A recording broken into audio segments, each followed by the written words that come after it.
અમદાવાદમાં ઉત્તરાયણ પર્વ પહેલા કરુણા અભિયાનનો આરંભ કરાયો છે। વાઇલ્ડલાઇફ કેર સેન્ટર ખાતે આ અભિયાનનો આરંભ થયો છે। મુખ્યપ્રધાન ભૂપેન્દ્રભાઈ પટેલે કરુણા અભિયાનની શરૂઆત કરાવી છે।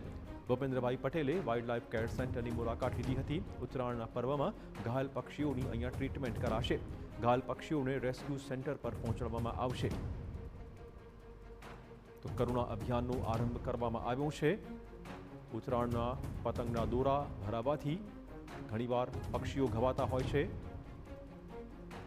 જેમનો જીવ બચી જાય તે માટે આ કરુણા અભિયાનનો પ્રારંભ કરવામાં આવ્યો છે। ઘાયલ પક્ષીઓને આ રેસ્ક્યુ સેન્ટર પર લાવવામાં આવશે। વધુ વાત કરવા જોડાશે અમારા સંવાદદાતા હરીન। કેટલું સજ્જ છે આ અભિયાન માટે તંત્ર?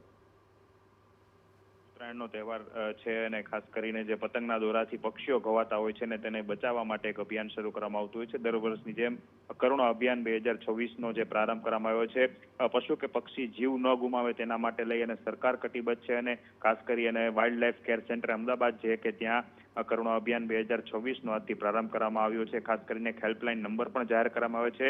લોકોને પણ અલગ અલગ માધ્યમો છે અપીલ કરવામાં આવી છે કે અમુક સમય દરમિયાન છે પતંગ ચગાવવા ન જોઈએ અને ખાસ કરીને પક્ષીઓ પશુ પક્ષીઓ છે તેમનું પણ ખાસ ધ્યાન રાખવું જોઈએ। કોઈ ઘવાયેલું પક્ષી મળે તો તેમને તાત્કાલિક બાજુના રેસ્ક્યુ સેન્ટર હોય ત્યાં તેમને પહોંચાડવું જોઈએ। આ પ્રમાણેની લોકોને પણ અપીલ છે અહીંથી કરવામાં આવી રહી છે અને આજે મુખ્યપ્રધાન ભૂપેન્દ્ર પટેલ દ્વારા અહીં જે વાઇલ્ડ લાઇફ કેર સેન્ટર છે તેની મુલાકાત લઈ અને કઈ પ્રમાણે જે ઘવાયેલા પશુ કે પક્ષી તેની સારવાર થતી હોય છે તેનું પર છે તેમણે નિરીક્ષણ કર્યું હતું અને ખાસ કરીને આ જે સેન્ટર છે તે આજથી ચાલુ કરવામાં આવ્યું છે કરુણા અભિયાનનું। છે ધન્યવાદ હરીન તમામ જાણકારી બદલ।